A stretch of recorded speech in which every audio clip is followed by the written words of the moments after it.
উম এতিয়া কালি আমি এনচিয়েন্টৰ যিখিনি আছিলে আছাম হিষ্ট্ৰী সেইখিনি পঢ়িছিলো হয়নে আজি আমি মেডিভেল পাৰ্টটো চাম একচুৱেলি যিখিনি কালি অকমান মই প্ৰিটোৰ কথা কৈছিলো তোমালোকক তো সেই বস্তুটো মানে অলপমান কি হয় এনচিয়েন্ট আৰু মেডিভেলৰ মাজতে পৰে মানে বস্তুটো কি জানা নাই এই টাইম লাইনটো আমি মানে এনেকৈ আইডেন্টিফাই কৰিব নোৱাৰো ন যে এইজন ৰজা এনচিয়েন্টত আছিলে এইজন মেডিভেলত আছিলে তো কিছুমান মানে তোমাৰ সেই সময়সীমাটোতো আমি নিজেহে বনাই লৈছো পঢ়িবলৈ সুবিধাৰ কাৰণে কথা বুজিছা নাই তো সেইকাৰণে মানে এনচিয়েন্ট মেডিয়েবল বুলি কৈ দিলে কিছুমান ধৰি লোৱা ৰজাৰ কথা বা কিছুমান এনেকুৱা ইনচিডেন্ট কিছুমান মাজত আহি যায় মানে ঠিক আছে তো সেইটো মানে তোমালোকে একো মানে ভয় খাবলগীয়া কথা নহয় হা বাকী আজি মেডিয়েবলৰ মই ষ্টাৰ্ট কৰো ছেকেণ্ড মেডিয়েবল আছাম হিষ্ট্ৰীত আমি ফাৰ্ষ্টতে যিখিনি আমাৰ মুছলিম ইনভেজন হৈছিলে বা ইছলাম যিখিনি ইনভেজন হৈছিলে সেইখিনি কথা মেইনলি পঢ়িব লাগিব ঠিক আছে তাৰ ভিতৰত প্ৰথম যিটো আছিলে যে 1205-6 চনত হা কোন আহিছিলে মহম্মদ বিন বখতিয়াৰ খিলজী আহিছিলে বা খালজী হা তেওঁ আহিছিলে 1205-6 চনত অসমত ইনভেজন কৰিবলৈ আহিছিলে নেক্সট তোমালোকে যদি চোৱা মই ওপৰৰ পৰা এবাৰ দেখাই দিছো নেক্সট আহিছিলে গিয়াছুদ্দিন নিৱাজ খিলজী বুলি এজন 1227 1227 তেতিয়া টুগৰিল খান আহিলে 1257 তাৰ পাছত আহিছিলে তোমাৰ চিকন্দৰ শাহ 1362 আৰু আছে হা সেইটো হৈছে আলাউদ্দিন হুছেইন শাহ ঠিক আছে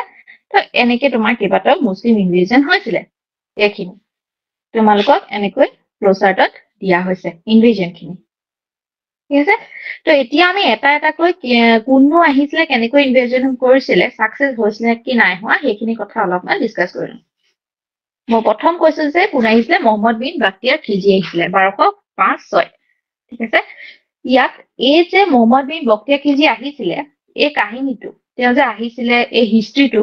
ক'ত আছে জানানে তাবাকাতি নাছৰী বুলি এখন বুক বা এটা একাউণ্ট আছে যিখন মিনহাজউদ্দিন চিৰাজে লিখিছিলে মিনহাজউদ্দিন চিৰাজ ইজ দ্য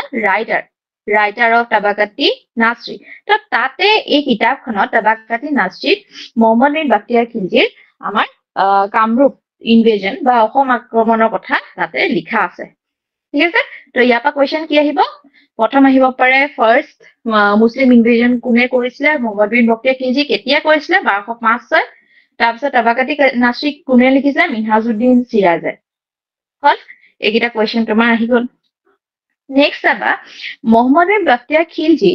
যি আহিছিলে ইনভেডৰ আছিলে তেওঁ কি হৈছিলে এই বিহাৰৰ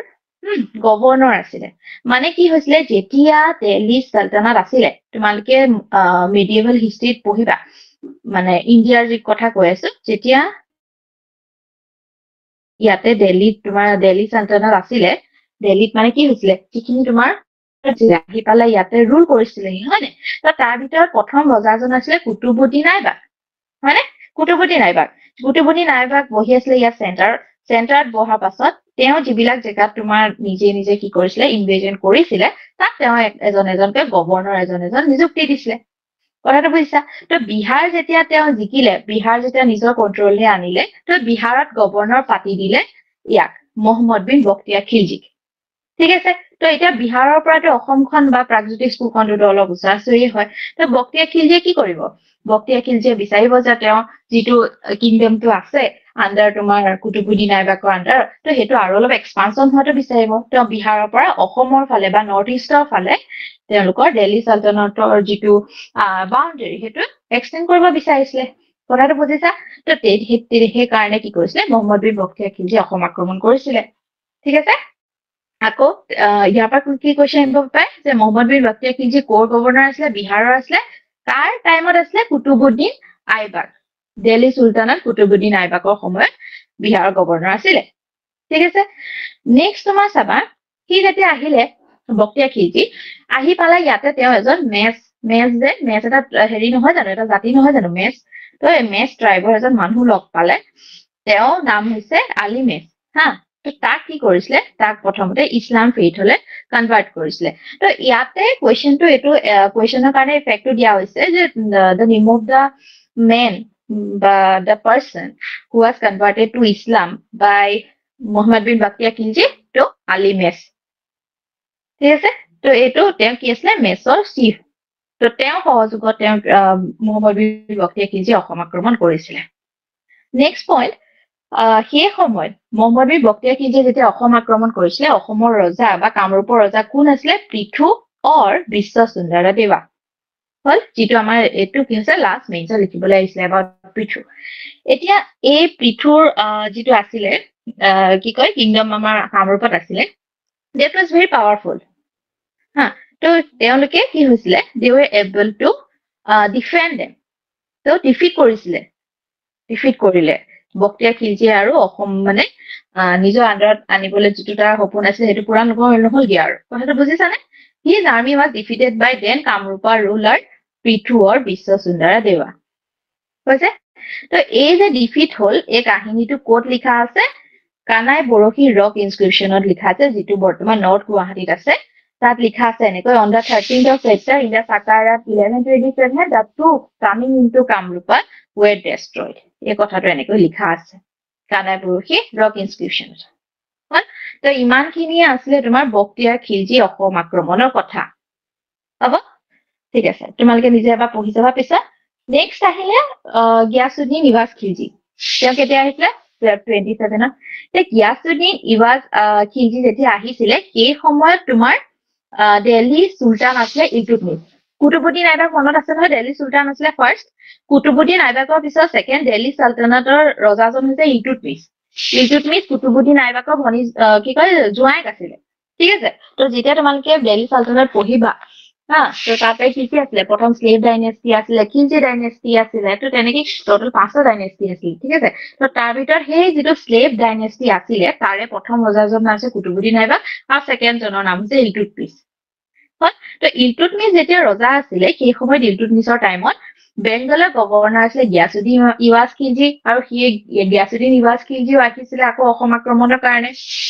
আহিলে in the meantime Iltutmish son Naseeruddin invaded Bengal মানে কি হল তোমাৰ চেণ্টাৰ দিল্লী তোমাৰ ইলতুৎমিছ আছে আৰু বিহাৰত ইয়াতে কোন আছে সৰি বেংগলত কোন আছে গিয়াসুদ্দিন ইৱাজ খিলজী আছে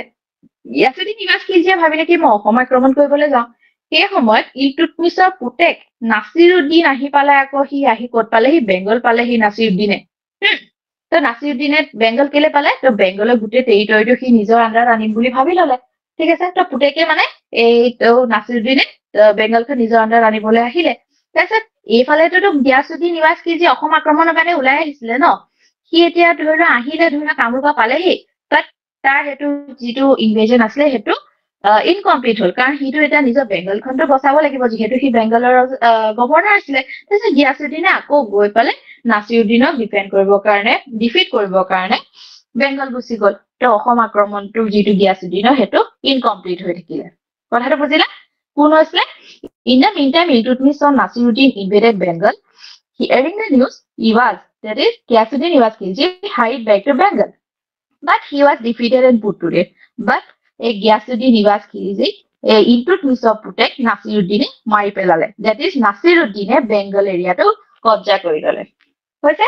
তাৰপিছত নাছিৰুদ্দিনে সেই বেংগলতে ৰুল কৰি থাকিলে কৰাৰ পাছত কি কৰিলে তেওঁতো অকল ৰুল কৰিয়ে নাথাকে নহয় ৰজাবোৰেতো অবভিয়াছলি নিজৰ বাউণ্ডেৰীটো এক্সটেণ্ড কৰিব বিচাৰিবই সি আকৌ কামৰূপৰ ফালে আহিলে আহি সেই সময়ত কোন আছিলে পৃথু আছিলে নহয় পৃথু বা বিশ্বাসচন্দ্ৰ দেৱা সেই পৃথু বা বিশ্বাসচন্দ্ৰ দেৱা কিন্তু সি মাৰি পেলালে তো তোমালোকে ক'ব পাৰা যে গিয়াসুদ্দিন ইৱাজ খিলজী যিটো অসম আক্ৰমণ আছিলে সেইটো সাকসেসফুল হোৱা নাছিলে কিন্তু লেটাৰ যেতিয়া নাছিৰুদ্দিন বেংগলৰ ৰজা হল তেতিয়া কিন্তু হি ওয়াজ সাকসেসফুল টু কি কম কন্ট্ৰোল অভাৰ কামৰূপ আৰু পৃথুক মাৰিলে পৃথুক মাৰি পেলাই পৃথুৰ সাকসেসৰ সন্ধ্যা বুলি আছে সন্ধ্যাক ৰজা পাতি দিলে কথাটো বুজিছে পৃথুৰ পাছত কাক ৰজা পাতিলে সন্ধ্যাক কামৰূপৰ ৰজা পাতি দিলে ই মানে নাছিৰুদ্দিনে নিজে কামৰূপক শাসন কৰা নাছিলে বুজিছে এতিয়া নেক্সট ইমানখিনি জানিলে হ'ব ঠিক আছে তো কাহিনীটো কৈ দিছো তোমালোকে জাস্ট মানুহটোৰ নামটো আৰু কাহিনীটো অলপ ওপৰে জানি থলে হ'ল তাৰপাছত নেক্সট তোমাৰ আহিলে তুঘ্ৰীল খান তুঘ্ৰীল খান আহিছিলে 1257 তুঘ্ৰীল খানৰ কথা চাবা দেই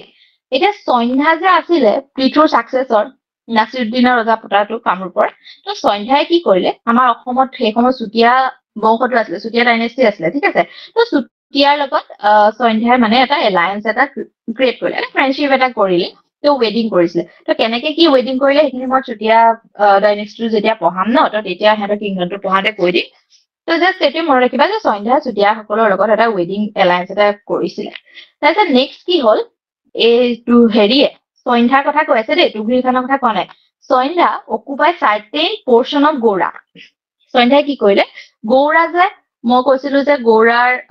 ৰজা যিজন আছিলে Shashank he was the common হেৰি enemy of that Bhaskar Barman আৰু এফালে হৰ্ষবৰ্ধন মনত আছে নে গৌৰাটো যে তাৰ আণ্ডাৰত যে পূৰ্ণবৰ্ধন এৰিয়াটো পৰে যিটো পূৰ্ণবৰ্ধনৰ মাটি তোমাৰ 200টা ব্ৰাহ্মণ ফেমিলিক দিছিলে যে ভূতি বৰ্মনে সেই গৌৰা জেগাডোখৰ কথা কৈ আছে যিটো বেংগলৰ আণ্ডাৰত আহে এই গৌৰা এৰিয়াটোত মানে কি হৈছিলে এই হেৰিয়ে সন্ধ্যাই নিজৰ কন্ট্ৰলে আনিবলৈ পাৰিছিলে তো আনি পালে সি কি কৰিলে যেতিয়া গৌৰাটো নিজৰ আণ্ডাৰলে আনিলে ন আনি সি নিজে এটা টাইটেল ললে গৌৰেশ্বৰা হ'ল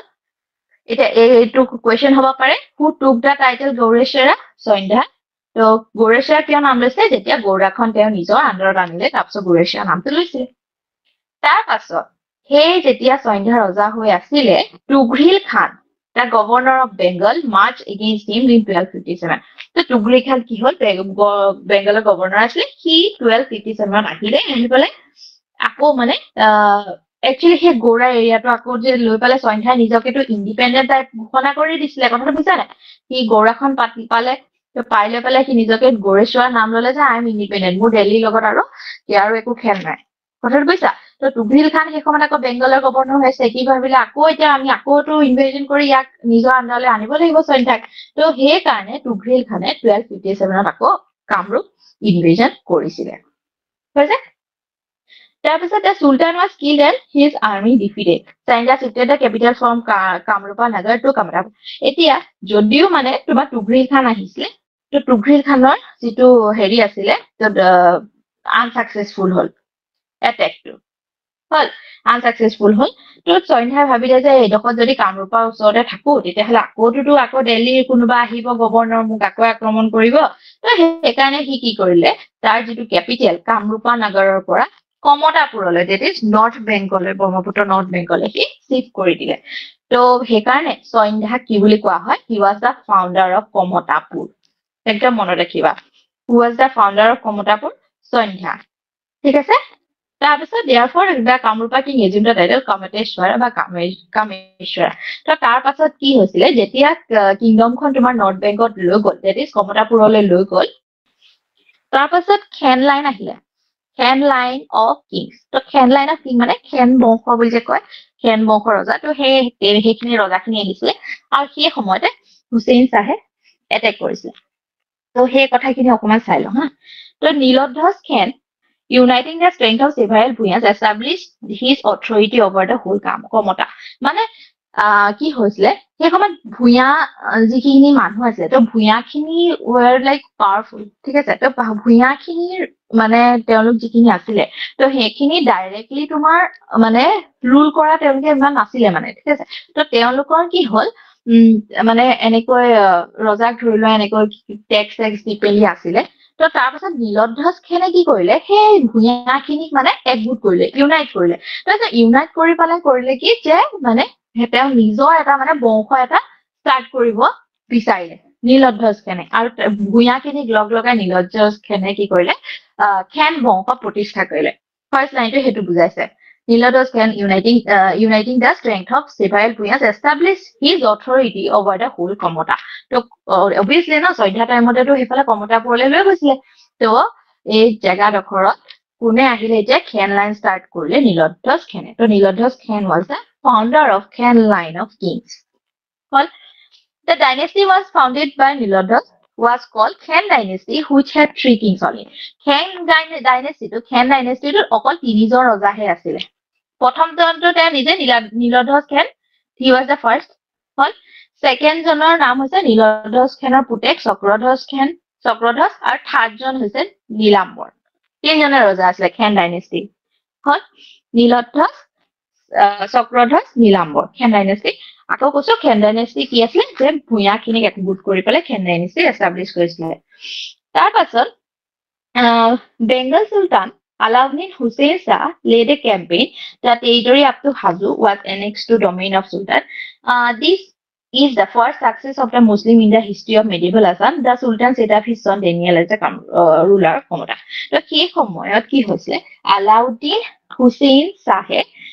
যি বেংগলৰ চুলতান আছিলে সি এটা কেম্পেইন ষ্টাৰ্ট কৰিলে আকৌ সেই অসম আক্ৰমণৰ কাৰণে আহিছিলে আৰু এইটোত তোমাৰ it was success. That was the first মানে অফিচিয়েলি তোমাৰ success এটা মুছলিম ইনভেজন বুলি ক'ব পাৰি কাৰণ তেওঁতো অসমটো আক্ৰমণ কৰি অসমৰ মাটিটোতো জিকি তাত নিজৰ পুতেক ডেনিয়েলক কামৰূপৰ কমতাৰ ৰজা পাতি থৈ গুচি গ'ল আগতেও এবাৰ জিকিছিলে কিন্তু ডাইৰেক্টলি তেওঁলোকে কি কৰিছিলে সন্ধ্যা কি কয় পৃথুক যেতিয়া হৰুৱাইছিলে হয় নে পৃথুক হৰুৱাৰ পিছত তেওঁলোকে নিজৰ মানুহ বহুৱা নাছিলে পৃথুৰ পুতেক সন্ধ্যাক বহুৱাই দিলে কিন্তু এইবাৰ কি হ'ল আলাউদ্দিন হুছেইন শাহে জিকিলে নিজৰ পুতেককে বহুৱাই দিলে মানে কথাটো বুজিলা তো that was considered as the first success of Muslim invasion মনে আহিব তো এইটো এটা হেৰি আছে কাহিনী আছে মানে এইটো জাস্ট এইটো তোমালোকে আকৌ এবাৰ পঢ়িলে বস্তু বুজি পাই যাবা আৰু তাৰপিছত নেক্সট তোমাৰ হেৰি আছে এই যেটো হেৰি হৈছিলে ন এইটো কাৰ দিনত হৈছিলে গম পোৱা নাই এইটো নীলাম্বৰ দিনত হৈছিলে এই বস্তুটো নীলাম্বৰ দিনত হৈছিলে নীলাম্বৰৰ টাইমত হৈছিলে that is কোন থাৰ্ড যিজন ৰজা আছিলে খেন ডাইনেষ্টিত তেওঁৰ দিনত এইটো হৈছিলে আলাউদ্দিন হুছেইন শাহৰ এক্সপিডিশ্যনটো হৈছিলে The Buyans made a united attack on Daniel's garrison and destroyed it into the last minute. যি নহলে ভূঞা বিলাকেও কি কৰিলে ডেনিয়েলক মানে হৰুৱাইছিলে আৰু এইটো বিশেষ একটু জানিবলগীয়া একো নাই আৰু এইখিনি তাৰপিছত তোমাৰ মুছলিম ইনভেজন খিনি মই কৈছোৱে এইখিনি এনেকে আহিছিলে এতিয়া লাহেকৈ আমাৰ যিখিনি কিংডম খিনি সৰু সুৰা কিংডম কেইটামান আছিলে সৰু সুৰা বুলি ক'ব নোৱাৰি আৰু সেইটো ডাঙৰে কিংডম হয় নাই যিখিনি আমি মানে বহুত ইম্পৰ্টেণ্ট হয় আৰু এতিয়ালৈকে প্ৰভাৱ কিছুমান আছে বা এতিয়াও আমাৰ সেই বংশৰ মানুহখিনিও আছে হয় নাই তো চুতীয়া হওক কছাৰী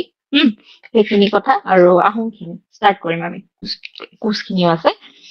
তাৰপিছত চুতীয়াখিনি কথা ফাৰ্ষ্ট পঢ়ি লওঁ তো চুতীয়াখিনি কথা ফাৰ্ষ্ট পঢ়িলে প্ৰথম কুৱেশ্যনটো আহিব হু was the founder of Chutia dynasty বুলি আহিব পাৰে তো তুমি ক'বা কোন হয় Birpal founder So he was originally the head of 60 Sutia families, was the founder of Sutia kingdom. Next, he claimed his descent from legendary king named Bhismok. Sutia hakole nijok kar descendant বুলি কয় descendants বুলি কয় Bhismokor বুলি কয় Bhismok ৰজাজনক মনত আছে না কথা Bhismok ৰজা হয় তো Bhismokor descendants বুলি কয় এটো এটা কোৱেশ্চন আহিব পাৰে Sutia hakole নিজক কাৰ descendant বুলি কয় বুলি তাৰপিছত বীৰপালৰ পুতেক গৌৰী নাৰায়ণৰ আনটা নাম হৈছে ৰত্নধ্বজ পাল ঠিক আছে বীৰপালৰ পুতেক গৌৰী নাৰায়ণ অৰ ৰত্নধ্বজ পাল তেওঁ কি কৰিলে নিজৰ কেপিটেল বনালে ৰতনপুৰত north bank of Brahmaputra and assume the name Ratnadhwaj Pal কৈছে আকৌ কৈছো ফাউণ্ডাৰ বীৰপাল আছিলে বীৰপালৰ পুতেকৰ নাম হৈছিলে গৌৰী নাৰায়ণে কি কৰিলে নৰ্থ বেংকত ব্ৰহ্মপুত্ৰ নৰ্থ বেংকত এখন তেওঁলোকৰ মানে কেপিটেলখন এষ্টাব্লিছ কৰিলে কেপিটেলখনৰ নাম আছিলে ৰতনপুৰ আৰু ৰতনপুৰ এষ্টাব্লিছ কৰাৰ পাছত গৌৰী নাৰায়ণে ৰত্নধ্বজ পাল নাম ললে হল তো ইয়াৰ পৰা কুৱেশ্যন আহিব পাৰে যে গৌৰী নাৰায়ণৰ আনটা নাম আহিব পাৰে বা ৰত্নধ্বজৰ আনটা নাম কি আছিলে এনেকুৱা ধৰণৰ কুৱেশ্যন আহিব পাৰে নেক্সট তোমাৰ ৰত্নধ্বজ পালৰ কথা ইম্পৰ্টেণ্ট হয় ৰত্নধ্বজ পাল বা গৌৰী নাৰায়ণৰ কথা ৰত্নধ্বজ পালে কি কৰিছিলে he sent N embassy to Komateshwara Sandhya asking him his daughter to give marriage to Sutia priest Vijay Das Pal মই কৈছিলো নহয় তেতিয়া যে সন্ধ্যাই কি কৰিছে চুতীয়াসকলৰ লগত এটা মেৰিজ এলায়েন্স কৰিছিলে বুলি এইটো মেৰিজ এলায়েন্স তো চুতীয়াসকলৰ লগত কোন চুতীয়া আছে ৰত্নধ্বজ পালে কি কৰিছিলে সেই সময়ত সন্ধ্যাৰ ওচৰলে সন্ধ্যা ৰুল কৰিছিলে তোমাৰ এইফালে কি কয় নৰ্থ বেংগত এইফালে কমতাপুৰ ফালে হয় নে ইফালে আমাৰ বঙাইগাঁও সাইডত এতিয়া আছে যিখিনি কমতাপুৰ তাৰপিছত সেইফালে আছিলে সন্ধ্যা তাৰপিছত ৰত্নধ্বজ পাল চুতীয়াসকল আছিলে তোমাৰ আমাৰ উজনি ফালে হয়নে তাৰপিছত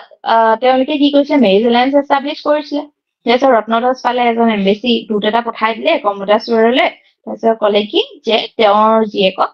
চুতীয়া প্ৰিন্স বিজয়ধ্বজ পালৰ লগত বিয়া পাতিব বিচাৰিছিলে বিজয়ধ্বজ পাল was son of ৰত্নধ্বজ পাল মানে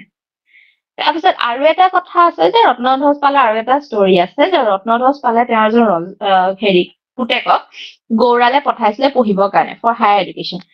বাট আনফৰ্চুনেটলি চুতীয়া প্ৰিন্স ডাইড কিন্তু সেই যিজন পুতেক মানে পঢ়িবলৈ পঠাইছে সি মৰি গল আৰু যিটো কৰ্পছ আছিলে ন শটো মানে মৰা শটো ৰত্নধ্বজ পালে পঠিয়াই দিলে তাৰপিছত হেৰি ৰত্নধ্বজ পালে কি কৰিলে যেতিয়া মানে শটো আহি পালেহি তাৰপিছত তেওঁ মানে এখন চিঠি এখন হেৰি কৰিছিলে বনালে মানে চিঠিখনৰ নাম চিঠি মানে চহৰ গম পাইছে চিঠি এখন বনালে সিন্ধু ক্ষেত্ৰ বুলি কুন্দিল ৰিভাৰৰ কাষত আৰু তাতে সেই চিঠিখনতে কি কৰিলে সেই মৰা শটো মানে হেৰি কৰিলে শ দিলে ঠিক আছে ত where it was cremated from the time onward the place is known as Sodia তো সেই তাৰ পৰা এই আমাৰ চদিয়া ঠাইখনৰ নাম বুলি কোৱা হয় মানে চদিয়া মানে কি হৈছে যে ৰত্নধ্বজ পালৰ পুতেকৰ মানে তাতে শটো দিছিলে মৰা শটো কবৰ দিছিলে তো সেইকাৰণে ঠাইখনৰ নাম শদিয়া হল আৰু কোনজন ৰজাৰ পুতেক ৰত্নধ্বজ পাল আৰু কলে পঢ়িবলৈ পঠাইছিলে গৌৰালে বাট আনফৰ্চুনেটলি হি ৱাজ ডাইড ঠিক আছে ঠিক আছে তাৰপিছত নেক্সট তোমাৰ শদিয়াৰ কথা কৈছে আৰু তো where the permanent capital of the Chutia seals to grow up আৰু তালৈ মানে শদিয়াতে তোমাৰ তেওঁলোকৰ যিটো কেপিটেল তো সেইটো পিছলৈ তাতে কেপিটেলটো হৈছিলে গৈ নেক্সট ৰত্নধ্বজ পালৰ পাছত আমি চুতীয়াসকলৰ যিখিনি ৰজা আছিলে তাৰ ভিতৰত লাষ্ট যিজন পাৱাৰফুল ৰজা আছিলে পাৱাৰফুল ৰুলাৰজন হৈছে ধীৰ নাৰায়ণ অৰ ধৰ্মধ্বজ পাল তো ধীৰ নাৰায়ণ ধৰ্মধ্বজ পালৰ পিছত আৰু কোনো ধৰণৰ পাৱাৰফুল ৰুলাৰ নাছিলে আৰু ইনফেক্ট তোমাৰ চুতীয়া কিংডম প্ৰায় মানে শেষেই হৈছিলে কাৰণ তোমালোকে জানাই যে ধীৰ নাৰায়ণৰ কোনো ল'ৰা নাছিলে ধীৰ নাৰায়ণ বা ধৰ্মধ্বজ পালে কোনো ৰজা ল'ৰা নাছিলে আৰু তেওঁ নিজৰ জীয়েক সাধিনী নীতিপাললৈ বিয়া দিছিলে আৰু নীতিপালক ৰজা পাতিছিলে বাট নীতিপাল ৱাজ লাইক ইমান ইফিচিয়েণ্ট ৰজা নাছিলে তো সেইকাৰণে কি কৰিছিলে নীতিপালক নীতিপালৰ দিনত আহোমৰ এটেক হল চুতীয়াৰ ওপৰত দেট ইজ সেই সময়ত আহোমৰ ৰজা আছিলে চুহুংমুং 1523 হলে তো আহোমৰ ৰজাক চুহুংমুঙে এটেক কৰিলে চুতীয়াসকল হাৰিছিলে আৰু চুতীয়া যিটো কিংডম আছিলে আহোমৰ আণ্ডাৰত গুচি গৈছিলে Nitipal was the last ruler of Sutia kingdom and during his rule Sutia kingdom was annexed to Ahom kingdom by Suhummu in 1523 হয় আৰু সতী সাধনী কথাটো তোমালোকে জানাই চাগে সতী সাধনী কথা হয় হেৰি কি কয় এটা বস্তু তোমালোকে চাই থবা হা সতী সাধনী কওঁতে মোৰ মনত পৰিছে সতী সাধনী দিৱস এটা পাতে তোমালোকে এইটো চাবাচোন নেটত চাই হলেও লিখি থবা সতী সাধনী দিৱস কোন তাৰিখে পাতে ডেটটো তোমালোকে চাই থবা এইটো আহিব পাৰে ইম্পৰ্টেণ্ট আজিলৈকে অহা নাই মানে এনেকুৱা বস্তুবোৰ খুব সোধে মানে কাৰণ এনেকুৱা বস্তুবোৰ মানুহে বহুত মানে নাচায়তো সতী সাধনী দিৱস কোন ডেটত পালন কৰা হয় সেইটো মনত কৰি থবা আৰু নেক্সট তোমাৰ আৰু নালাগে ইমানখিনি হৈ যাব চুতীয়াসকলৰ কথা হা নেক্সট কছাৰীসকল আহিলে কছাৰীসকলৰ কথা পঢ়িম এতিয়া যে কছাৰীসকলে কি কৰিছে কছাৰী ক্লেইম দিয়ে এছেণ্ট ফ্ৰম ঘটোৎকচ ভীমৰ পুতেক যে ঘটোৎকচক এছেণ্ট বুলি কৈছিলে কছাৰীসকলে নিজকে আৰু থ্ৰু দ্য কছাৰী প্ৰিন্সেছ হিৰাম্বা তো তেওঁলোকে কৈছে যে ভীমৰ লগত কছাৰীৰ এজনী প্ৰিন্সেছ আছিলে হিৰাম্বা তেওঁ বিয়া হৈ পেলাই ঘটোৎকচ নামৰ এজন পুত্ৰ জন্ম হৈছিলে আৰু সেই পুত্ৰৰে তেওঁলোক বোলে ডিচেন্স হয় বুলি কয় কছাৰীসকলে ঠিক আছে তাৰপিছত কছাৰীসকলৰ তোমালোকে যদি চোৱা তেওঁলোকৰ হেডকোৱাৰ্টাৰ মানে কিংডমৰ কেপিটেলটো তেওঁলোকে মাইবঙত কৰিছিলে on the bank of মাহুৰ river হৈছে আৰু কছাৰীসকলৰ কথা যদি তোমালোকে চাবলৈ যোৱা হেৰি কি কয় তেওঁলোকে মানে অকল কছাৰী বুলি কলে এটা মানে বহুত লাৰ্জ এটা ট্ৰাইব হয় তো কছাৰীসকলৰ আণ্ডাৰতে তোমাৰ মেছখিনি পৰে কছাৰীসকলৰ আণ্ডাৰতে তোমাৰ ডিমাচাখিনি পৰে হা ডিমাচাখিনি পৰে কছাৰীসকলৰ আণ্ডাৰতে বড়ো ফিছা এই ট্ৰাইবখিনি পৰে মানে বড়ো কছাৰী বুলি কয় নে অকল বড়ো বুলি নকয় নে বড়ো কছাৰী বুলি কয় হয় নে তো মানে কছাৰীটো মানে তেওঁলোকক একগোট কৰি কছাৰী কয় কিন্তু কছাৰীসকলৰ আণ্ডাৰতে মেছখিনিও দে আৰ পাৰ্ট অফ কছাৰী ডিমাচাখিনিও তেওঁলোক কছাৰীয়ে হয়, বড়োখিনিও কছাৰীয়ে হয়, বড়ো ফিচাখিনি কছাৰীয়ে হয়। তো এইটো এটা বহুত লাৰ্জ এটা ট্ৰাইব হয় অসমৰ মানে কছাৰীটো, ঠিক আছে। তো আৰু খালি তেওঁলোকৰ যিখিনি থকা জেগা, ভাষা, হা, তেওঁলোকৰ নিজৰ ট্ৰেডিশ্যন, তো এইবিলাকৰ ওপৰত মানে ভাগ কৰি তেওঁলোকে বেলেগ বেলেগ বড়ো নাম দিলে, ধৰি লোৱা ডিমাচা নাম দিলে। তো তেনেকে তেওঁলোকে ভাগ হৈ লৈছে কছাৰীখিনি। তাৰপিছত কছাৰীখিনিৰ কথা যদি আৰু চাবলৈ যাওঁ, কছাৰীখিনিও মানে আহোমৰ হাতত পৰাস্ত হৈছিলে। তো কছাৰীখিনিও তোমাৰ হেৰি কি কয়, চুহুংমুঙে আহোম ৰজা চুহুংমুঙে কছাৰীসকলক নিজৰ আণ্ডাৰলৈ আনিছিলে। আৰু কেতিয়া আনিছিলে? 1526 1523 চুতীয়াসকল আহোমৰ আণ্ডাৰত গৈছিলে, আৰু 1526 কছাৰীসকল আহোমৰ আণ্ডাৰলৈ গৈছিলে। আৰু আণ্ডাৰলৈ যোৱাৰ পাছত কছাৰীসকলে কি কৰিছিলে, কি টেক্স দিবলগীয়া হৈছিলে আহোমসকলক। তেওঁ সেইকাৰণে কছাৰীসকলক আহোমৰ থাপিত সঞ্চিত বুলি কৈছিলে। থাপিত সঞ্চিত, তেওঁলোকক স্থাপিত সঞ্চিত আহোমছ বুলি কোৱা হৈছিলে। আৰু এটা কথা যে কছাৰীসকলৰ ৰাজধানী বা কেপিটেল মাইবং আছিলে ন, মাইবঙৰ উপৰিও তেওঁলোকৰ আৰু কেইটামান কেপিটেল আৰু কেইটামান আছিলে। সেইকেইটা মানে কি হয়, তেওঁলোকৰ কেপিটেল বিলাকতো এটা জেগাতে নাথাকে ন। যেনেকে কামৰূপৰ ধুনীয়া প্ৰথমতে কামৰূপত আছিলে, তাৰপিছত আকৌ কমতাপুৰলৈ গৈছিলে। তো তেনেকে কছাৰীসকলৰো কি হৈছে, নিজৰ নিজৰ তেওঁলোকৰ কেপিটেলটো একচুৱেলি অকল মাইবঙতে নাছিলে। পিছলৈ তেওঁলোকৰ কেপিটেল তোমাৰ গৈছিলে ডিমাপুৰলৈও নিছিলে, ডিমাপুৰলৈ চিফ্ট কৰিছিলে। নেক্সট কেপিটেল তেওঁলোকে এবাৰ খাছপুৰলৈও নিছিলে, খাছপুৰ। তো তেওঁলোকৰ কেপিটেল 3টা জেগাত আছিলে, মাইবং, ডিমাপুৰ, খাছপুৰ। হ'ব, অকে। ইমানখিনি আছে কছাৰীসকলৰ।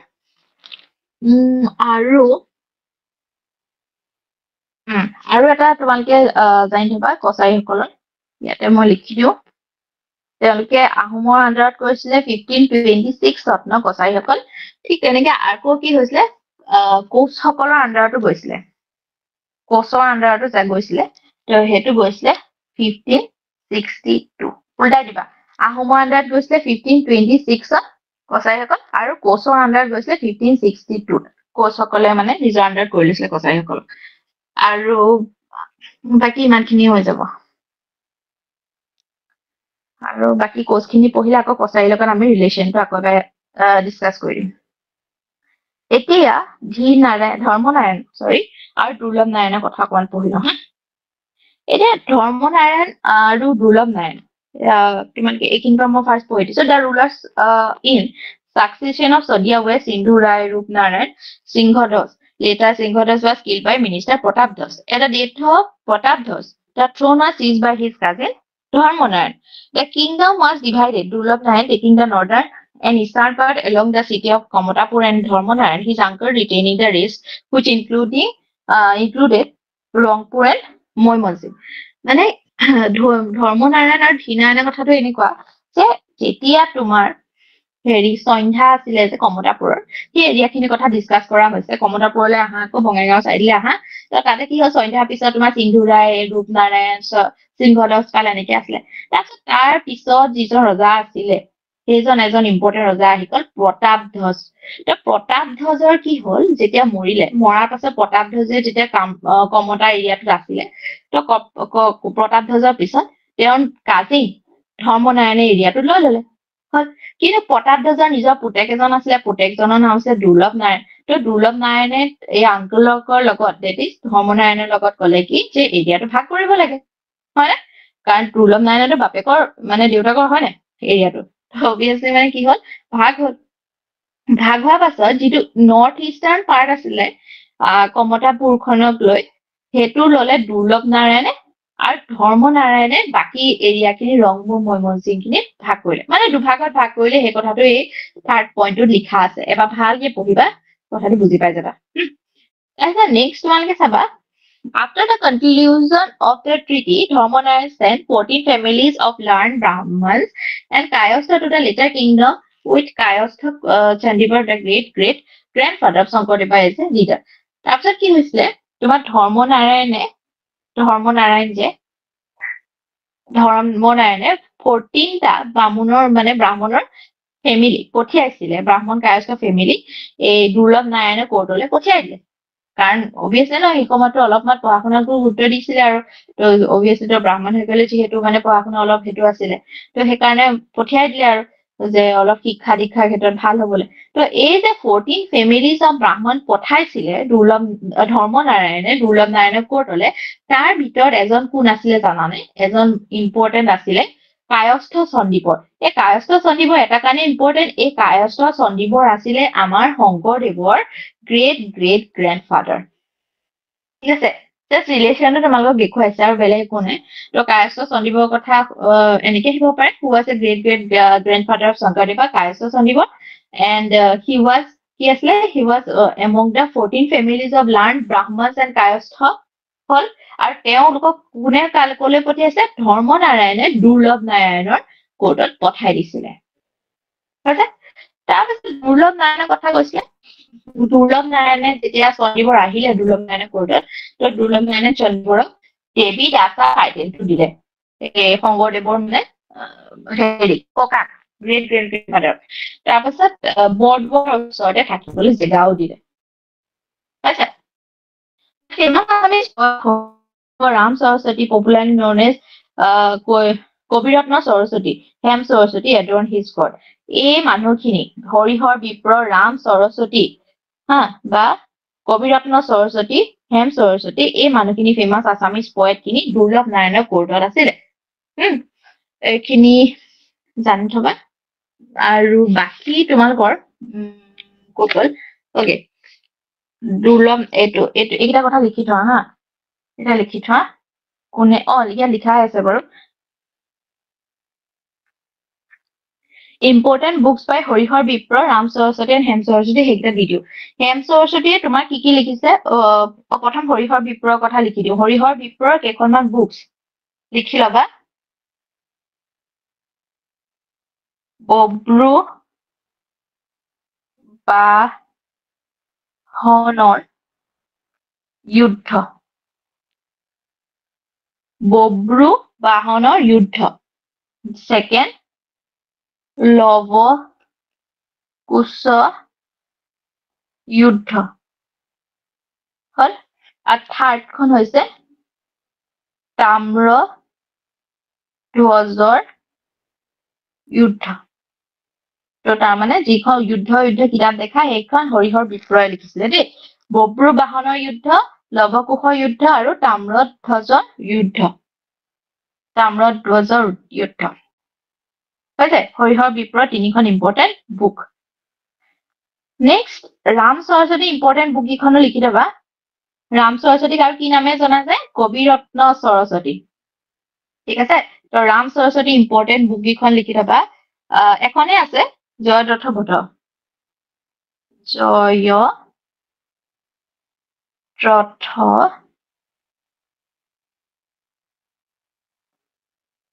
বধ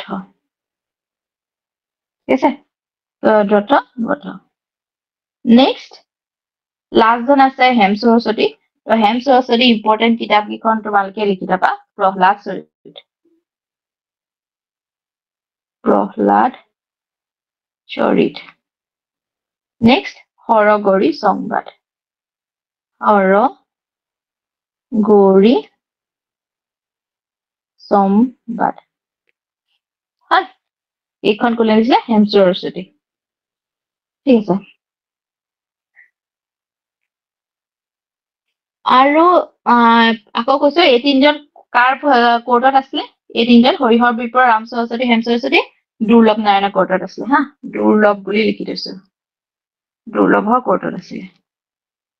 আৰু নেক্সট আহিল আমাৰ কোচ ডাইনেষ্টি কথা কোচ ডাইনেষ্টি কোচ ডাইনেষ্টি প্ৰথম চাই ল'বা ফাউণ্ডাৰ আছিলে হাৰিয়া মণ্ডল এণ্ড হাৰিয়া মণ্ডল কি আছে he was a resident of the village Chikangram in the Khuntaghat ৰাগনা ইন দ্য গোৱালপাৰা ডিষ্ট্ৰিক্ট তো হাৰিয়া মণ্ডলে আহি পেলাই গোৱালপাৰা ডিষ্ট্ৰিক্টৰ পৰা আহি তেওঁ কি কৰিছে কোচ ডাইনেষ্টিটো এষ্টাব্লিছ কৰিছিল বুলি জনা যায় তো হাৰিয়া মণ্ডলৰ পুতেক বিশু যি মানে ভাল নামটো বিশ্ব সিংহ তো হাৰিয়া মণ্ডলৰ পুতেক বিশ্ব সিংহ বা বিশু তো he was one of the important ruler of Koch dynasty আৰু তাৰ পাছত সি কি কৰিছে subjugated his neighbor Bhuyan after which he declared himself as king in 1527 তো ভূঞাসকলক পৰাস্ত কৰি পেলাই মানে হৰুৱাই পেলাই বিশ্বসিংহই 1527 নিজকে কামৰূপৰ কিং বুলি এনাউন্স কৰি দিলে কমতা বা কামৰূপৰ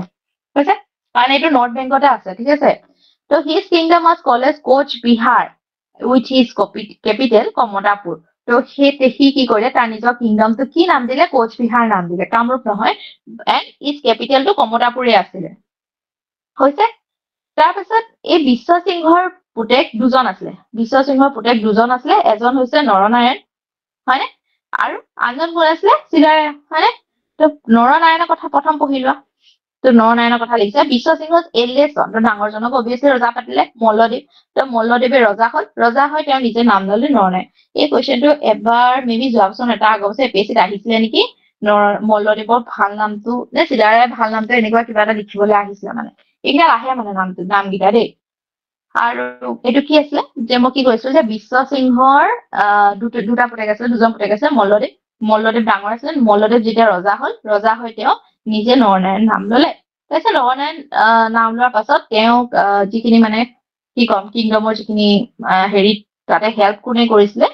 কাম কাজত শুক্লধ্বজ ভায়েক শুক্লধ্বজে হেল্প কৰিছিলে he was the second son হয় first John Mallodeb second Shukladhaj so Shukladhaj who was the commander in chief who was also given a new name Songram Singha তাৰ এটা না সংগ্ৰাম সিংহ আছে popularly known as Silarai the Kalki তোমালোকে ইয়াতে আৰু দুটা নাম পাই গলা শুক্লধ্বজৰ আনটো নাম কি আছিলে সংগ্ৰাম সিংহ বা পপুলাৰলি চিলাৰাই বুলি কোৱা হয় হৈছে চিলাৰাই বুলি কোৱাৰ লগে লগে চিলাৰাই দিৱস কেতিয়া পালন কৰা হয় সেইটো লিখি থোৱা সেইটো নিজে গুগল কৰি চাই লবা তাৰপিছত নেক্সট তোমাৰ আহিলে যে হেৰি এতিয়া কোচখিনি কি হৈছে কোচখিনি মানে তোমাৰ আণ্ডাৰ নৰনাৰায়ণ আৰু শুক্লধ্বজ হেৰি চিলাৰাই নৰনাৰায়ণ আৰু চিলাৰাই যিটো মানে হেৰি আছিলে ডিঅ আছিলে সেইটো বহুত মানে পাৱাৰফুল আছিলে হা তো তেওঁলোকে কি কৰিছিলে সেই সময়ৰ আটাইতকৈ পাৱাৰফুল যিটো ডাইনেষ্টি আছিলে আহোম হয়নে এই আহোমৰ আণ্ডাৰত কছাৰীসকলো আহোমৰ আণ্ডাৰত যাবলগীয়া আছিলে চুতীয়াখিনিও আহোমৰ আণ্ডাৰত যাবলগীয়া হৈছিলে কিন্তু আহোমসকল কোচৰ আণ্ডাৰত আহি গৈছিলে এবাৰ হা ইমান পাৱাৰফুল এটা ডাইনেষ্টি আহোমসকল কোচৰ আণ্ডাৰত আহি যাবলগীয়া হৈছিলে যেতিয়া নৰনাৰায়ণ আৰু চিলাৰাই ডিঅটো আছিলে মানে কথাটো বুজিছা এতিয়া সেইটোৱে কৈছে Ahoms were defeated by Koch kingdom during the rule of Naranarayan. It is to be noted that Koch did not annex these conquered territories but were satisfied to secure their alliance and tributes. তাৰপিছত আৰু বাকী কেতিয়া হৈছিলে সেইটো ইয়াতে mention আছে সেইটো মই দি দিওঁ ৰবা এক ছেকেণ্ড ৰবা দেই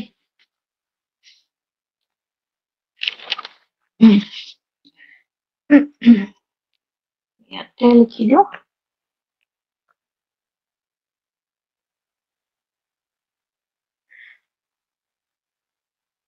এইটো হৈছিলে 1662 পৰা 65 লৈকে এই টাইমটোত কি হৈছিলে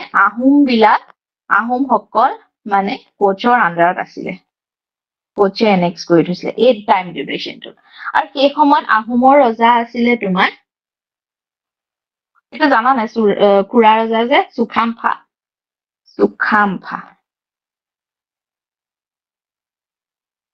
আহোমৰ ৰজা আছিলে চুখামফা কোচৰ ৰজা আছিলে অভিয়াছলি নৰনাৰায়ণ আৰু যদি চোৱা ইম্পৰ্টেণ্ট তেতিয়াহলে আৰু যদি চোৱা এইটো চাব পাৰা নৰনাৰায়ণ তোমাৰ হেৰিটো কি হয় নৰনাৰায়ণে কামাখ্যা টেম্পলটো বনাইছিলে নৰনাৰায়ণে কামাখ্যা টেম্পলটো আকৌ বনাইছিলে মানে হেৰি ৰিবিল কৰিছিলে হা কামাখ্যা টেম্পলটো নৰনাৰায়ণে আৰু কেতিয়া কৰিছিলে সেইটো লিখি থব পাৰা 1565 মানে এতিয়া ইটা দি বনাইছিলে ব্ৰিক দি বনাইছিলে কামাখ্যা টেম্পলটো ঠিক আছে তাৰপিছত আকৌ ইম্পৰ্টেণ্ট যদি চোৱা চিলাৰাই তোমাৰ পিছত চিকেন পক্স হৈ মৰিছিলে মানে তো 15 72 75 এটা ইমান বৰ ইম্পৰ্টেন্ট নহয় বাৰু ইমানখিনি হৈ যাব কোৰ্সৰ ঠিক আছে তাৰপিছত নেক্সট তোমালোকে এইটো চাই লোৱা Nornan divided his kingdom into Koch Bihar, Lakshmi Narayan,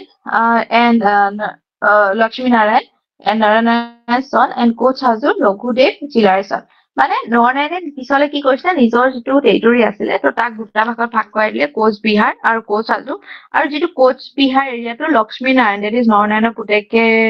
rule কৰিলে আৰু কোচ হাজোটো ৰঘুদেৱ মানে চিলাৰ পুতেকে ৰুল কৰিছিলে সেইটোৱে আৰু কোচৰ পইটা বিশেষ আৰু নাই এইটো দিয়া আছে চোৱা নৰনাৰায়ণ ৰিভিল the Kamakhya which bricks in 1565 এইটো দিয়া আছে Sankareva, a subject of Ahom kingdom who started movement failed to get support from Ahom government and therefore moved to Koch kingdom to shelter and support. তাৰপিছত শংকৰদেৱৰ কি হৈছে সেই সময় মানে আহোমৰ যেতিয়া হেৰি আছিলে আহোমসকল তোমালোকেতো এটা কথা জানা যে তেওঁলোকে দেৱ দেৱী বেছি পূজা কৰিছিলে তাতে চেক্ৰিফাইচত বহুত বিলিভ কৰিছিলে আহোম বিলাকে আৰু যেতিয়া শংকৰদেৱৰ এক শৰণ যিটো ধৰ্ম আছিলে নাম ধৰ্ম তো তাততো তোমালোকে দেখিছা যে তাত কেতিয়াও তোমাৰ চেক্ৰিফাইচক সাপোৰ্ট কৰা নাছিলে তো শংকৰদেৱে কি কৰিছে তাতে মানে ইনচিকিউৰ মানে ফিল কৰিছিলে তো সেইকাৰণে কি কৰিছিলে এই নৰনাৰায়ণৰ কোৰ্টত শংকৰদেৱক তেওঁলোকে কি কৰিছিলে স্থান দিছিলে তো শংকৰদেৱ মানে নৰনাৰায়ণৰ কোৰ্টত আছিলে দিয়া তাৰপিছত Sankardev founded Institute of Satra under the patronage of Koch in order to propagate his teaching তাৰপিছত schools in the court of নৰনাৰায়ণৰ দেখা আছে কোন কোন মানুহ আছিলে মানে নৰনাৰায়ণৰ কোৰ্টত শংকৰদেৱৰ মাধৱদেৱ আছিলে নৰনাৰায়ণৰ কোৰ্টৰ স্কলাৰ সৰি তাৰপিছত পুৰুষোত্তম বিদ্যাবাক্ষী বুলি এজন আছিলে তো তেওঁ কি কৰিছিলে গ্ৰামাৰ লিখিছিলে ৰাম সৰস্বতী তেওঁ মহাভাৰতৰ কিছুমান ভেলুৱেবল তোমাৰ ৰেন্ডাৰিংছ যিখিনি লিখিছিলে ৰাম সৰস্বতীয়ে নৰনাৰায়ণৰ কোৰ্টত আছিলে অনন্ত কণ্ডলী আছিলে তেওঁ কি কৰিছিলে ট্ৰান্সলেটৰ অফ ভাগৱত তাৰপিছত Sridhar Kandali who made Assamese renderings in astrological works তাৰপিছত বকুল কায়স্থ বুলি আছিলে তেওঁ এৰিথমেটিক্সত লিখিছিলে মানে এৰিথমেটিক অংক মানে গণিত শাস্ত্ৰ লিখিছিলে বকুল কায়স্থ তো এনেকুৱা ধৰণৰ স্কলাৰ কিছুমান বহুত ইম্পৰ্টেন্ট স্কলাৰ কিছুমান নৰনাৰায়ণৰ কোৰ্টত আছিলে তাৰপিছত আৰু এটা ইম্পৰ্টেন্ট কি যে গোহাঁই কমল আলিটো যিটো সেইটো কোচ বিহাৰ বা নাৰায়ণপুৰলৈকে বৰ্তমান লখিমপুৰৰ নাৰায়ণপুৰলৈকে আছে মানে নৰ্থ বেংকত তুমি ভাবি লোৱা যে কোচ বিহাৰৰ পৰা আহি লখিমপুৰ নৰনাৰায়ণলৈকে এটা ৰাস্তা আছে যিটো গোহাঁই কমল আলি বুলি কোৱা হয় তো এই নৰনাৰায়ণৰ ভায়েক গোহাঁই কমলে সেই গোহাঁই কমল আলিটো বনাইছিলে ঠিক আছে এইটো ইয়াত এইটোৱে আহিব পাৰে যে গোহাঁই কমল আলিটো ক'ৰ পৰা ক'লৈকে আছে কোচ বিহাৰৰ পৰা নাৰায়ণপুৰলৈকে আছে আৰু গোহাঁই কমল কাৰ ভায়েক আছিলে নৰনাৰায়ণৰ ভায়েক আছে আৰু এটা ইম্পৰ্টেন্ট কি যে ৰাল্ফ ফিচ নামৰ এজন পৰ্তুগীজ ট্ৰেভেলাৰ আহিছিলে কোচ কিংডমলৈ ডিউৰিং নৰনাৰায়ণ's টাইম ঠিক আছে ইমানখিনি আছিলে কোচসকলৰ কথা তো তোমালোকে যদি চোৱা যে সৰু সৰু যিকেইটা আছিলে আহোমৰ বাহিৰেও তুমি যদি ক'বলৈ যোৱা ছেকেণ্ড যিটো মোষ্ট পাৱাৰফুল ডাইনেষ্টি বা কিংডম আছিলে সেইখিনি কোচ আছিলে এতিয়া আমি আহোমখিনিৰ কথা আহোঁ আহোমৰ তোমালোকেতো জানাই চাগে অলপ চলপ পঢ়িছে এতিয়া একদম ওপৰৰ পৰা চাই যাম হা ফেক্টছখিনি ইয়াতে দিয়া আছে পিছত নিজে ৰিডিং মাৰিলে গম পাই যাবা প্ৰথম ৰজা আছিলে চুকাফা 1228 পৰা 1268 লৈ Sukaphaa they belong to Sukaphaa ক'ৰ আছিলে চানবা চান ব্ৰাঞ্চ থাই ফেমিলি পৰা আহিছিলে সাউথ ইষ্ট এছিয়াৰ পৰা আহিছিলে তাৰপিছত 1215 চনত তেওঁ কি হৈছে নিজৰ এজন ভায়েকৰ লগত তেওঁ কাজিয়া হ'ল তেওঁ কাজিয়া হোৱাৰ পাছত সি কি কৰিলে তেওঁলোকৰ যিটো সেইফালে আছিলে ন মৌমাওত আছিলে তেওঁলোকৰ ঘৰ তো ঘৰ এৰি পালে তেওঁ গুচি আহিলে 1215 তাৰপিছত আহি পালে তেওঁ পাটকাই পৰ্বত পাৰ হৈ পালে এইবিলাক ভেলি এনেকে ক্ৰছ কৰি এনেকে হিল ক্ৰছ কৰি নদী ক্ৰছ কৰিলে আহি অসম পালেহি that is 1228 তেওঁ নামৰূপ পালেহি ব্ৰহ্মপুত্ৰ ভেলি আৰু তিমামত তেওঁ হেডকোৱাৰ্টাৰ বনালে but that was temporary 1253 সি কি কৰিলে পাৰ্মানেন্টলি কিংডম এষ্টাব্লিছ কৰিলে চৰাইদেউ শিৱসাগৰ চুকাফাৰ কথাখিনি এইখিনি আৰু নেক্সট তোমাৰ চুকাফাৰ কথা কওঁতে এইটোটা ইম্পৰ্টেন্ট যে চুকাফাই দুটা ইম্পৰ্টেন্ট পোষ্ট দুটা ক্ৰিয়েট কৰিছিলে মিনিষ্টাৰ পোষ্ট সেইকেইটা আছে বুঢ়া গোহাঁই আৰু বৰ গোহাঁই হয় আৰু ইয়াত লিখা আছে চাও ফ্ৰুংমুং অৰ বুঢ়া Gohain the reign of north and Dikho river up to Sodia and Chao Thao Lung বৰ Gohain the reign of south of the Dikho river to the Koliabor মানে তেওঁলোকৰ এই বৰগোহাঁই দুজন বুঢ়াগোহাঁই আৰু বৰগোহাঁই দিনত ক'ৰ পৰা ক'লৈকে তেওঁলোকে মিনিষ্টাৰ কিজনৰ আণ্ডাৰত আছিলে জেগাটো দিয়া আছে এইটো আগে ইমানো ইম্পৰ্টেণ্ট নহয় হা এইটো কাৰ পৰা এজলৈকে ইমান কুৱেশ্যন অহা নাই ঠিক এবাৰ ৰিডিং মাৰি থৈ দিবা আৰু তেনে এৰিয়াটো দিয়া আছে কাৰ দিনত কিমানলৈকে মানে তেওঁলোকে মিনিষ্টাৰ কিজন তেওঁলোকৰ আণ্ডাৰত আছিলে সেইটো দিয়া আছে হৈছে আৰু চুকাফাৰ কথা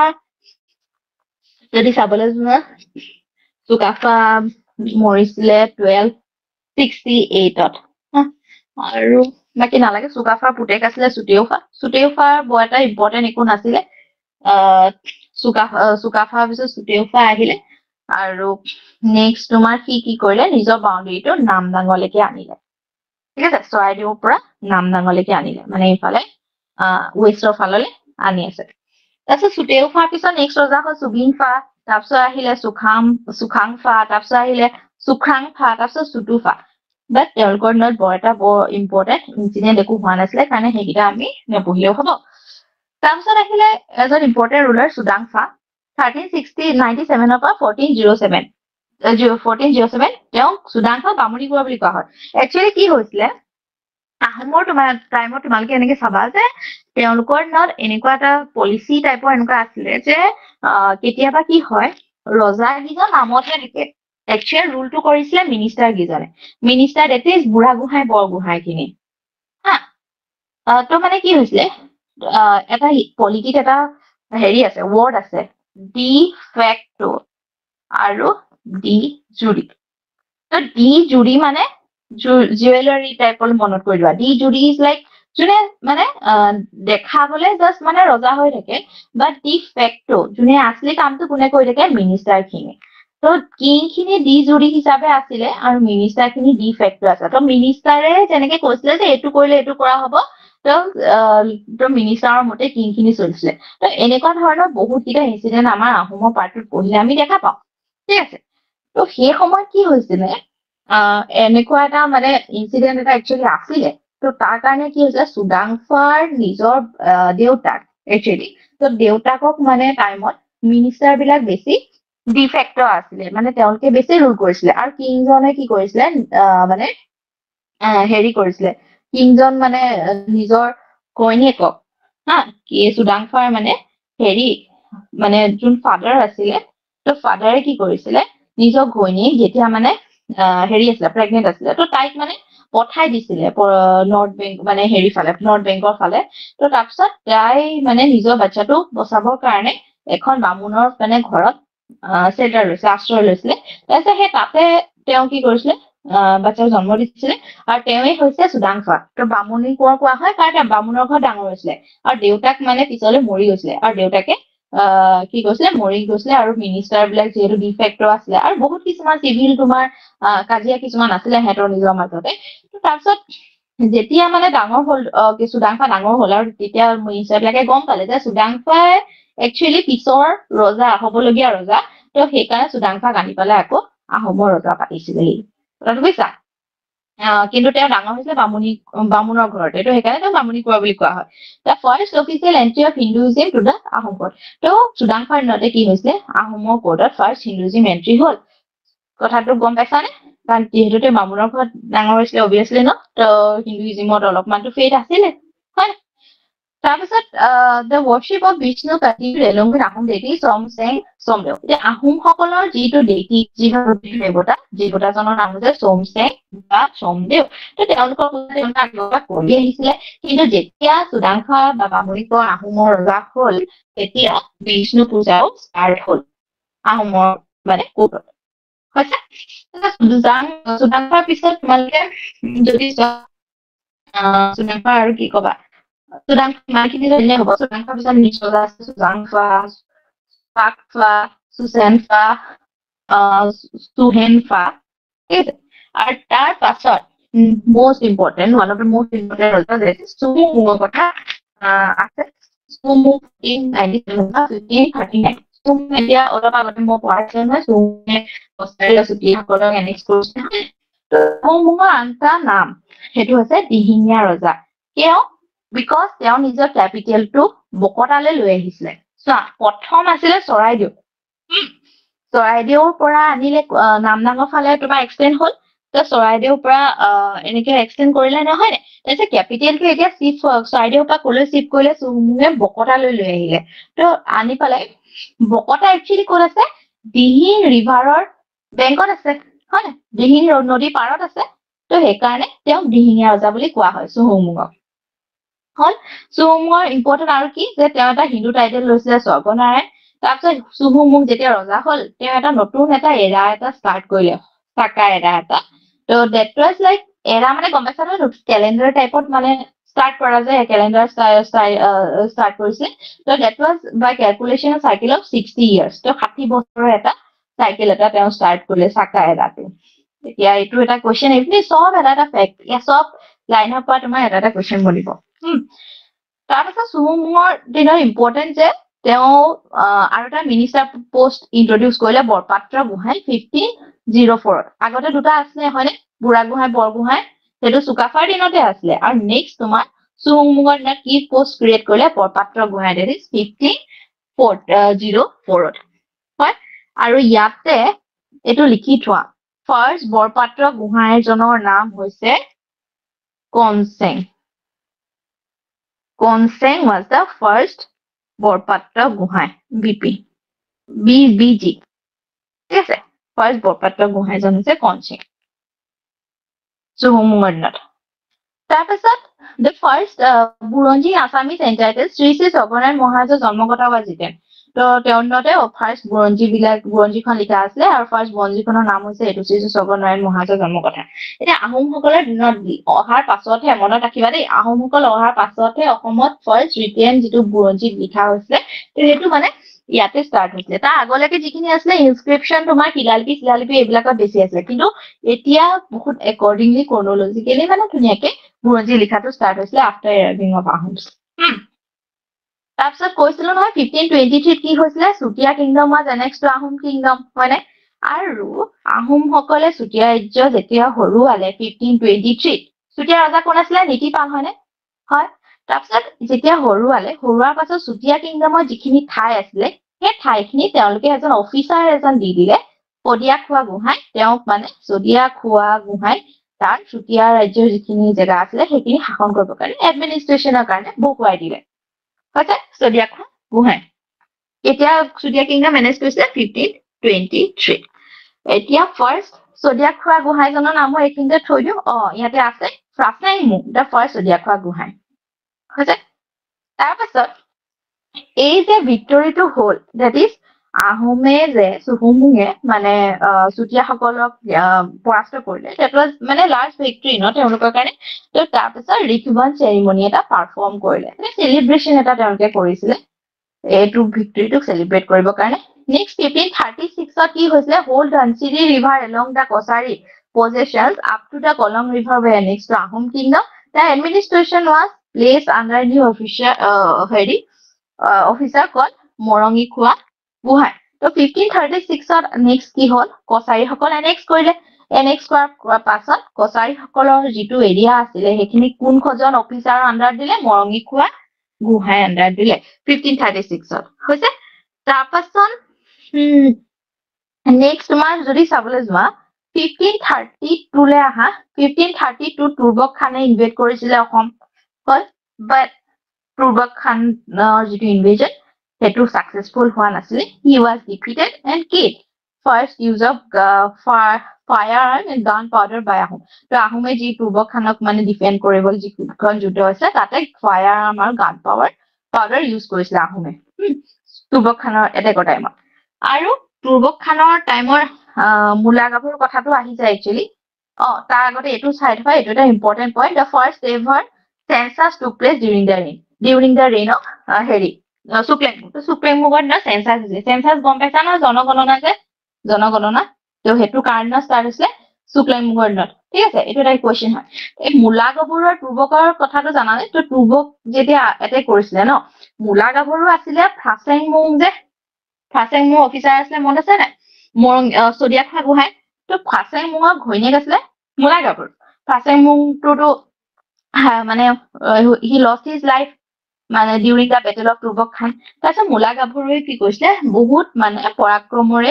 যুঁজিছিলে এই তুৰ্বক খানৰ এগেইনষ্টত ঠিক আছে তাৰপাছত মূলা গাভৰু সেইকাৰণে মানে বহুত জনা যায় ন সেইটো ফৰ হাৰ ব্ৰেভাৰী এণ্ড পাৰ্চিভাৰেঞ্চৰ কাৰণে হয়নে তেওঁ মুছলিম ইনভেজনত তেওঁ বহুত তেওঁৰ নিজৰ পাৱাৰটো কিবাটো দেখালে ব্ৰেভাৰীটো দেখালে তাৰপিছত আৰু এটা মূলা গাভৰু কোৱাৰ লগে লগে আৰু এটা মূলা গাভৰু ডেটো জানি থবা হা মূলা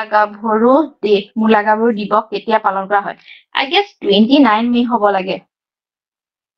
একবাৰ কনফাৰ্ম হৈ ল'বা মূলা গাভৰু ডেটো 29 মে হয়নে নহয় গুগল কৰি চাবা হ'ব ঠিক আছে তো ইমানখিনি আছিলে তোমাৰ চুহুংমুঙৰ কথা আৰু বিশেষ নাই আৰু তোমাৰ নেক্সট আহিছে চুকলেংমুং চুকলেংমুঙৰ কথা কৈছো চুকলেংমুং তোমাৰ চুকলেংমুঙৰ গড়গাঁৱৰ ৰজা বুলি জনা যায় কাৰণ তেওঁ গড়গাঁৱলৈ নিজৰ কেপিটেলটো শিফ্ট কৰিলে তাৰপাছত গড়গাঁৱত এটা পুখুৰী আছে নগাআলি আছে তো সেইবিলাক তেওঁৰ দিনতে বনোৱা হৈছিলে চুকলেংমুঙৰ দিনতে বা গড়গাঁৱৰ ৰজাৰ দিনতে তাৰপাছত তেওঁ কি কৰিছিলে হি প্লেচ দ্য দেইটি চুম চেং বা Chomdeng in the separate temple outside the palace but inside the campus তো লাহে লাহে তোমাৰ হিন্দুৰ যিটো ৰিলিজনৰ যিটো প্ৰভাৱটো মানে আহোমৰ কোৰ্টত এনেকে আহিছিলে যে তেওঁলোকে আগতে যি মানে ভগৱান তেওঁলোকৰ দেৱতা যিটো প্লেচ মানে তেওঁলোকে আগতে কোৰ্টৰ ভিতৰত ৰাখিছে কিন্তু এতিয়া লাহেকে ছেপাৰেট টেম্পল এটা বনাই দিলে বাহিৰত মানে ৰাজপ্ৰসাদৰ পৰা বাহিৰত মানে ছেপাৰেট টেম্পল হিচাপে বনালে ঠিক আছে তো সেইটোৱে আৰু বিশেষ এনেকুৱা হেৰি নাই ৰকেট চাইন্স নাই আৰু জাষ্ট কথাটো মনত ৰাখিলে হ'ল নেক্সট ৰজা আহিলে চুখামফা অলছ নন এজ খুৰা ৰজা হা খুৰা ৰজা চুখাম তো সি মানে এনেকুৱা সি তাৰ ভৰি এখন খুৰা আছিলে কাৰণে খুৰা ৰজা বুলি কৈছিলে এনেকুৱা কিছুমান কথা আছে তো তাৰপিছত তেওঁ সেইটোৱে মই তোমালোকক কৈছিলো যে Ahom sustain defeat in the hands of Koch তো কোচসকলৰ টাইমত যে মই যে কৈছিলো কোচৰ আণ্ডাৰত তেওঁ হাৰিছিলে সেই সময়ত আহোমৰ ৰজা আছিলে চুখামফা তো সেই যিটো কোচ ভাৰ্চেছ আহোম যিখন ৱাৰ হৈছিলে কোচত কোন আছিলে নৰনাৰায়ণ আছিলে হয়নে নৰনাৰায়ণৰ চিলাৰায়ণদিওতো আছিলে আৰু আহোমৰ ৰজা কোন আছিলে চুখামফা আছিলে তো এই যিখন এটেক আছিলে সেই বেটেলখনৰ না বেটেল অফ পিখৌ এণ্ড হাণ্ডিয়া বুলি কয় 1562 হৈছিলে ঠিক আছে তো তাতে কি হৈছে আহোমৰ ডিফিটেড বাই দা কোচ ঠিক আছে আগত দুটা ৰিলেট কৰি পেলাই পঢ়িবা চুখামফাৰ কথা ইমানখিনি চুখামফাৰ পিছত নেক্সট তোমাৰ ৰজা আহিলে চুচেংফাক প্ৰতাপ সিংহ বুলি কোৱা হয় প্ৰতাপ সিংহ কোৱা হয় তাৰ বাহিৰেও আৰু এটা নাম আছিলে বুদ্ধি স্বৰ্গনাৰায়ণ বা বুঢ়া ৰজা কোৱা হৈছিলে কাৰণ তেওঁ মানে যেতিয়া ৰজা হৈছিলে বহুত বুঢ়া হৈ গৈছিলে মানে ৰজা হওঁতে আৰু তাৰ বাহিৰেতো গজপতি নাম আছিলে এটা গজপতি বুলি নাম দিছিলে ঠিক আছে এইবিলাক চুচেংফাৰ নাম তাৰপাছত ফাইট উইথ কাছাৰী ইন 1606 আৰু মোগল ইন 1615 once again তো আৰু আকৌ এবাৰ হৈছিলে তো এইটো বৰ এটা ইম্পৰ্টেণ্ট নহয় হা ফাইটটো হৈ থাকে প্ৰথম কেইখন আৰু ইম্পৰ্টেণ্ট ফাইট কেইখন মনত থলে হ'ল তাৰপিছত সি ৰিপ্লেচ আহোম কটকী বাই ব্ৰাহ্মণা তো আহোমৰ যিখিনি কটকীখিনি হা মেছেঞ্জাৰখিনি ব্ৰাহ্মণা দি দিছিলে মানে এপইণ্ট কৰিছিলে তাৰপিছত তেওঁ মষ্ট ইম্পৰ্টেণ্ট চুচেংফাই দুটা নতুন পষ্ট ক্ৰিয়েট কৰিছিলে বৰবৰুৱা আৰু বৰফুকন তো who was the first Borbarua Momai Tamuli Borbarua who was the first Borphukan ৰাণী পানিছিয়া ঠিক আছে তাৰপিছত এই যিজন ফাৰ্ষ্ট বৰবৰুৱা মোমাই তামুলী বৰবৰুৱা তেওঁৱে অসমত পাইক চিষ্টেমটো ষ্টাৰ্ট কৰিলে তাৰপিছত পাইক চিষ্টেমটোত তোমালোকে জানা নাই চাগে যে পাইক চিষ্টেমত কি হৈছিলে যে মানুহখিনি কিছুমান এটা গোট হিচাপে কৰি পেলাই এজ এ ৱৰ্কাৰ মানে বিভিন্ন কাম কিছুমানত নিয়োগ কৰিছে সাপোজ কিছুমানক ৰাস্তা বনাবলৈ দিলে কিছুমানক নাও বনাবলৈ দিলে কিছুমানক আনি পেলাই ৰাজপ্ৰসাদৰ বোলে চাফা চিকুণ মালিক আমি কৰিবলৈ দিলে তো এনেকে ধৰণে কিছুমান ৱৰ্কাৰ্ছৰ গ্ৰুপ হিচাপে পাইক চিষ্টেম বিলাক কৰিছিলে আৰু সিমানখিনি আৰু তাৰপিছত আৰু পাইক চিষ্টেমটো ষ্টাৰ্ট কৰিলে বাকী বিশেষ পাইকৰ ওপৰত আই গেছ পাইক চিষ্টেমটো ইয়াত অলপ দিয়া আছে নিজে পঢ়িব ল'বা বা মই অকণ বুজাই দিব হা পাইকটো আহে দেই পাইক চিষ্টেমটো ইম্পৰ্টেণ্ট হয় মেইনছত যে কেইবাবাৰো আহিছিলে আমাৰ যোৱা বছৰত আৰু তাৰ আগৰ বছৰত মেবি পাইকটো অহা নাই কিন্তু তাৰ আগতে মেইনছৰ যিমান পেপাৰ দেখিছো নহয় পাইকটো আহে আৰু পাইকৰ ওপৰত লিখিবলৈ আহে পাইক চিষ্টেমৰ ওপৰত সেইখিনি মেইনছৰ আগত পঢ়িলে হ'ব আৰু এতিয়া পাইক চিষ্টেম কোনে ষ্টাৰ্ট কৰিছিলে প্ৰিলিমছত সেইটো জানিলে হ'ব তাৰপিছত কি কৈ আছিলো প্ৰতাপ সিংহৰ কথা কৈ আছিলো ন চুচেংফাক তো চুচেংফাই এটা টেম্পল বনাইছিলে চন্দিকা টেম্পল যিটো ছয়গাঁৱত আছে তাৰপিছত তেওঁৰ দিনত 1639ত তৃতীয় বকুৰৰ আলি চাইন হৈছিলে তৃতীয় বকুৰা আলিত কি হৈছিলে সেইটো অকমান কৈ দিছো ছেকেণ্ড তোমাৰ হেৰি এইফালে আহোম আছে আমাৰ অসমৰ ফালে কামৰূপৰ ফালে আৰু এইফালে কোন আছে এইফালে বেংগলৰ চাইডে মোগল নাই জানো চোৱা দিল্লী চালতানাত গ'ল দিল্লী চালতানাতৰ পিছত মোগল আহিলে তো মোগল আৰু আহোমৰ যিটো বাউণ্ডেৰী এটা মানে ফিক্স হৈছিলে জাষ্ট সেইটো মনত ৰাখিলে হ'ল তেওঁলোকৰ এটা ফিক্স এটা বাউণ্ডেৰী এটা মানে নিৰ্ধাৰণ কৰা হৈছিলে মানে সদায় লাগিয়ে থাকে ন মোগল বিলাকে এইফালে অসম আক্ৰমণ কৰিব বিচাৰে আহোমসকলে সেইটো সদায় ডিফেণ্ড কৰে মোগলৰ এগেইনষ্টত হয় তো তেওঁলোকে এটা বাউণ্ডেৰী এটা ছেট কৰি লৈছিলে মোগল আৰু আহোমে তো সেইটোক মানে এটা ট্ৰিটি এটা সন্ধি এটা বনাই লৈছিলে যেনেকে আমাৰ ইয়াণ্ডাবু ট্ৰিটি নাছিলে তো ট্ৰিটি এটা বনাইছে দেট ইজ তৃতীয় বকুৰৰ আলি তো সেই তৃতীয় বকুৰৰ আলিটো চাইন আছিলে 1639 the Por Nodi on the north bank of the Brahmaputra and Okura Ali on the south were fixed as the boundary between Ahom and Mughal territories. কথাটো বুজিলা তো তেওঁলোকে মোগল আৰু আহোমে জাষ্ট কৈছিলে কি তৃতীয় বকুৰা আলিত কৈছিলে যে নৰ্থ বেংকত ব্ৰহ্মপুত্ৰৰ উত্তৰ ফালে বৰ নদীক আহোম আৰু মোগলৰ বাউণ্ডেৰী কৰিব আৰু সাউথ বেংকত কি কৰিব যিটো অসুৰৰ আলি তাক মানে বাউণ্ডেৰী কৰিব তো সেইটোৱে আছিলে তোমাৰ তৃতীয় বকুৰৰ আলি 1639 ফৰ্ম বনিছিলে আৰু তাৰপিছত চুচেং খোৱাৰ পিছত চুৰামফা আহিলে চুৰামফাক ভগাৰজা বুলি কয় এইটো এনেকে মনত ৰাখো চাবা দেই চুৰামফা তো চুৰ যেতিয়া আহে পুলিচে কি হ'ব হিউবি ভাগ জায়গা হয় নে ভাগ জায়গা তো চুৰামফা ভগাৰজা তাৰপিছত নৰিয়া ৰজা চুটিয়ামফা ঠিক আছে তো এনেকে মনত ৰাখি থবা আৰু কিবা কাহিনী বনাই সিহঁতৰ নাম বিলাক মনত কৰি থবা তাৰপিছত পাইক চিষ্টেমটো আছে পাইক চিষ্টেমটো পঢ়ি চাবা মই জাষ্ট এবাৰ ৰিডিং মাৰি দিওঁ আৰু তোমালোকে চাই যোৱা paik system derive from the word Padatika, that is foot soldier. They were like soldiers. Every adult male between the age of 16 to 15 was registered as a pike. Called 4 pike formed a unit called goat. 4জন পাইক মিলাই এটা গোট হৈছিলে পিছলে 3জন পাইকেদি এটা গোট হৈছিলে তাৰপিছত pikes were also organized into professional খেল Pike were broadly divided into two classes, Kandri আৰু চামুৱা তো পাইক বিলাকক কিছুমান কান্দ্ৰি পাইক আৰু কিছুমান চমুৱা পাইক বুলি কোৱা হৈছিলে তাৰপিছত বৰা ছয়কীয়া হাজৰিকা ৰাজখোৱা ফুকন এইটো জানা নহয় যে 20টা পাইকৰ ওপৰত যিজন মানে হেড আছিলে তেওঁ বৰা বুলি কৈছিলে ছয়কীয়া দেট ইজ 100টা পাইকৰ ওপৰত হেডজন হাজৰিকা 1000টা পাইক এনেকে মনত আছে নাই তো এইখিনি আছিলে যে সেইটোৱে দিয়া আছে আৰু কি আছে the regular peasantry which was bound to give that service to the state of soldiers in the time of war and laborers in the time of peace was called as Kandri Pike. তো Kandri Pike বিলাকে কি কৰিছিলে যেতিয়া যুদ্ধ হৈছে যুদ্ধৰ সময়ত soldier নিচিনাকে আছিলে কিন্তু বাকি বিলাক টাইমত লেবাৰৰ নিচিনাকে বাকি যিখিনি ৰজাই মানে এছাইন কৰে ন কামখিনি সেই কামখিনি কৰি গৈছিলে তাৰপিছত peasants of good birth and effective influence record চমুৱা পাইক আৰু যিবিলাক ভাল ধৰি লোৱা পইচা পাতি থকা মানুহ ন সিহঁতে কি কৰে কাম নকৰে মানে নকৰি পেলাই পইচাটো দি দিয়া বদলি মানে সিহঁতে কাম নকৰে পাইকৰ যিখিনি মানে ডিউটিখিনি নকৰে তো সিহঁতক চমুৱা পাইক বুলি কৈছিলে they were like good birth আৰু একদম সোনেকি কি চান্দি কি চম্মচ লেকে মানে পেদা হোৱা মানে এটা তো সেইখিনি আৰু পাইকৰ অলপমান অভাৰভিউ এটা দিয়া হৈছে আৰু বাকি মেইনছৰ কাৰণে বিশেষ আৰু কিছুমান নোটছ আছে আৰু সেইখিনি পিছত পঢ়োৱা হ'ব ঠিক আছে তো প্ৰিলিমছৰ কাৰণে ইমানখিনি মানে হৈ যাব আৰু ইয়াতকে বেছি নাহে হ'ব ঠিক আছে আমি চুচেং ফালেকে আজি থলো দেই পিডিএফটো পাই যাবা তোমালোকে এবাৰ মনত কৰিবা ভিডিঅ'টো আৰু এবাৰ চাই দিবা চোৱাৰ পাছত আই গেছ হৈ যাব আৰু ইমানখিনি হৈ যাব